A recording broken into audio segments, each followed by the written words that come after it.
శ్రీగురుభ్యో నమః. హరి ఓం. హిరణ్యాక్షుడనే అసురుడు భూదేవిని అపహరించగా శ్రీ మహావిష్ణువు శ్వేతవరాహ స్వామి అవతారంను ధరించి హిరణ్యాక్షుడు అను అసురుణ్ణి సంహరించి భూదేవిని రక్షించాడు.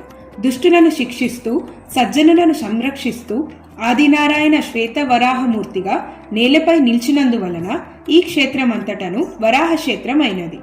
ఒకానొక రోజు శ్రీనివాసుడు అరుణోదయ కాలమున బయలుదేరి వరాహక్షేత్రం వైపు వెళ్ళాను. శ్వేతవరాహ రూపి అయిన హరి శ్రీనివాసుని చూచి లక్ష్మీపతి వైకుంఠము నుండి వచ్చెనని గ్రహించెను. వరాహ మరియు నారాయణ అను ఉభయ రూపములు ప్రకటింపబడిన ఆ దృశ్యమును బ్రహ్మాది దేవతలు ఆకాశ మార్గము నుండి చూచి పుష్పవృష్టి గావించిరి.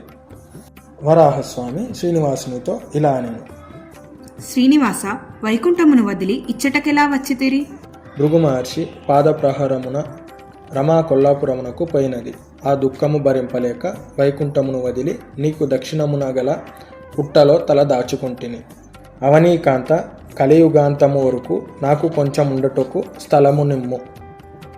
అవశ్యము, కాని ఇది కలియుగము, ప్రతిదానికి వెల చెల్లించవలెను. స్థలము నీవు కొనవలెను. కరుణానిదే, నా భక్తుల ముందు నిన్ను దర్శనము చేసి నన్ను చూచెదరు. నైవేద్యము క్షీరాభిషేకము ముందు నీకు, తర్వాత నాకు. నా మాట కూడా ధనమే. అది విని వరాహస్వామి హరికి 100 పద ప్రమాణ స్థలము మాత్రమే ఇచ్చెను.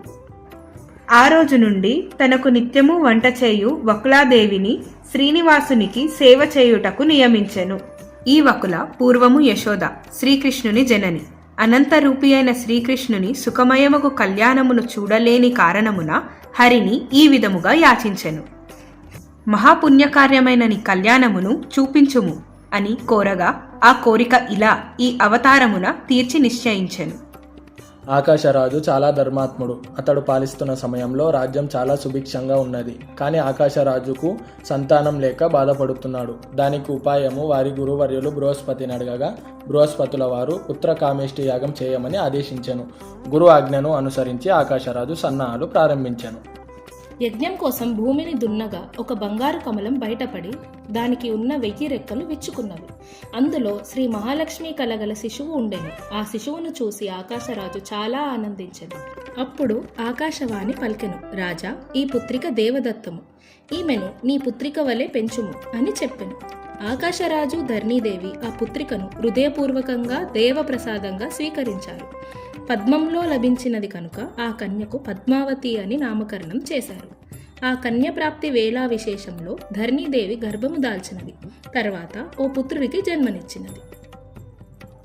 పెరుగుతున్న పిల్లలను చూసి గుండ్రటి అందమైన మొహము కలిగిన శిశువులు రమాచంద్రుల వలె ఉండటంను చూసి రాజు చాలా ఆనందించెను. యవ్వన వయసురాలైన కుమార్తెను చూసి ఈమెను ఎవరికి ఇచ్చి వివాహం చేయాలి అన్న ఆలోచనలో రాజు మునిగెను.